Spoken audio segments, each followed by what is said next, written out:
Bismillahirrahmanirrahim. Assalamualaikum warahmatullahi wabarakatuh.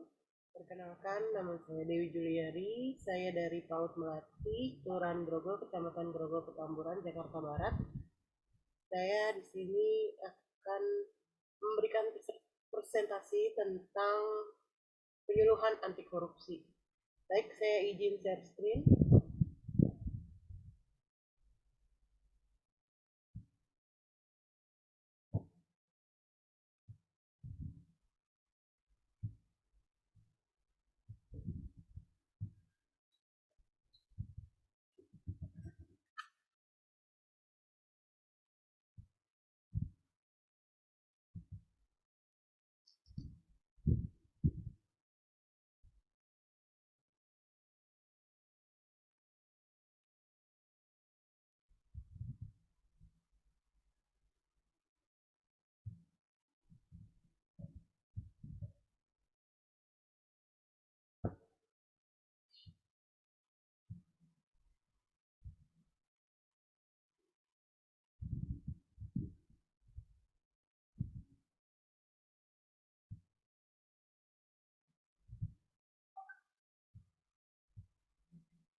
Ya, saya izin share screen.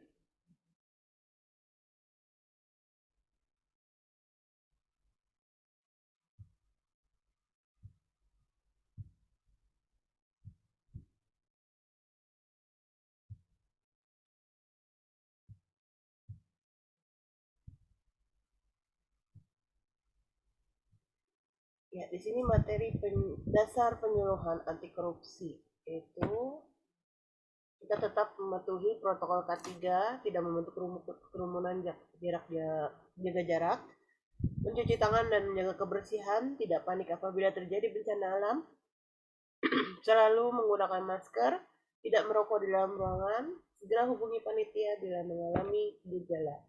Dasar hukum pemberantasan korupsi yaitu serangkaian tindakan untuk mencegah dan menanggulangi korupsi melalui upaya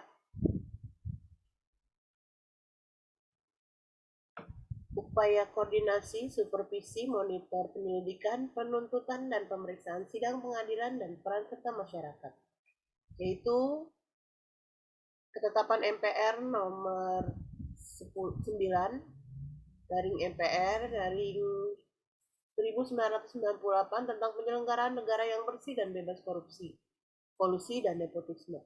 Undang-Undang nomor 31 tahun 1996, Undang-Undang nomor 20 tahun 2001 tentang pemberantasan tindak pidana korupsi.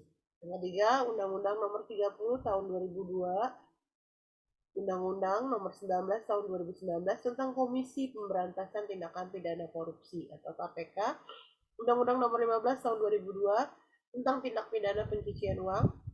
Yang kelima, Peraturan Pemerintah nomor 71 tahun 2000 tentang tata cara pelaksanaan peran serta masyarakat dan pemberian penghargaan dalam pencegahan pemberantasan tindak pidana korupsi.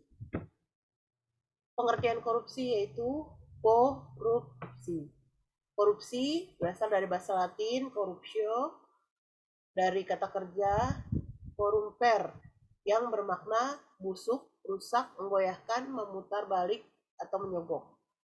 Korupsi sebagian besar melibatkan dua aktor, yakni pemerintah dan sektor swasta dan masyarakat sipil yang menjadi korban.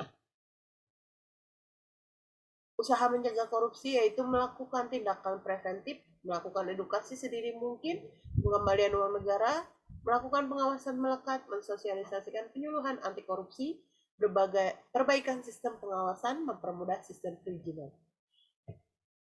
Tujuan pencegahan yaitu menghapus segala bentuk korupsi dalam rangka menunjuk terwujudnya good governance. Sasaran sebagai berikut: menurunnya perbuatan korupsi, menurunnya jumlah kerugian finansial maupun sosial, meningkatnya penyelesaian tindak lanjut kasus-kasus yang berindikasi korupsi, meningkatnya partisipasi masyarakat dalam menginformasikan perbuatan korupsi, terwujudnya sistem pengelolaan yang memiliki daya tangkal terhadap praktik-praktik korupsi, serta lebih efisien dalam menjalankan tugas dan wewenang, meningkatkan efektivitas sistem pengendalian manajemen. Selanjutnya, indikator keberhasilan yaitu menurunnya persentase tindak pidana korupsi, kepercayaan publik terhadap pemerintah menguat, pengembalian uang negara meningkat, sistem pengawasan melekat, pada instansi-instansi efektivitasnya meningkat. Selanjutnya itu negara anti korupsi, yaitu Denmark. Denmark IPK 90.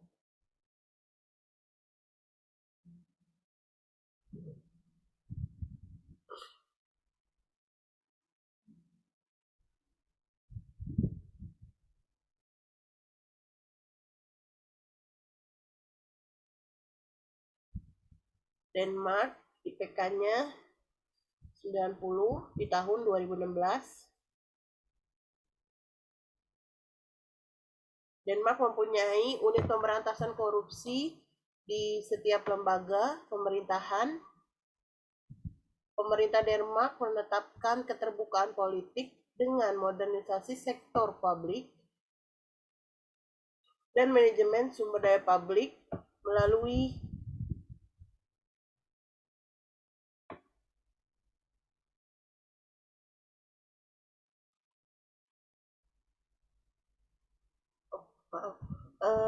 melalui peningkatan transparansi dalam pengambilan kebijakan, mekanisme akuntabel dan anti korupsi, berpartisipasi warga, dan dialog civil society.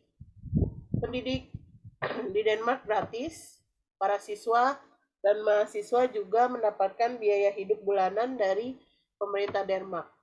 Biaya pengobatan di Denmark juga gratis. WHO memasukkan Denmark sebagai negara paling mudah berbisnis di Eropa. Selanjutnya Finlandia. Finlandia IPK 89 di tahun 2016. Integritas di negara ini benar-benar teraktualisasi. Bahkan Perdana Menteri rela mengundurkan diri hanya karena berbohong saat kampanye. Implementasi undang-undang anti korupsi sangat baik. Kasus korupsi di negara ini tidak hanya melebihi uang negara, kasus seperti menunda pengumuman penting yang wajib diketahui masyarakat dikategorikan sebagai tindakan-tindakan pejabat terkait dengan korupsi. Hidup sederhana dicerminkan lewat kepemilikan mobil yang jarang di negara ini. Transformasi umum cukup baik.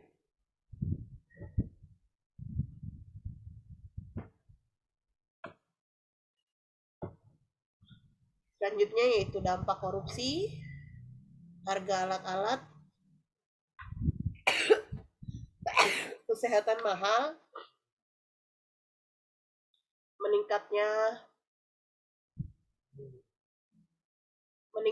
angka kematian ibu melahirkan, meningkatnya angka kematian bayi, penurunan kualitas gizi anak, meningkatnya angka putus sekolah, tingkat pengangguran yang tinggi, tingginya biaya pendidikan.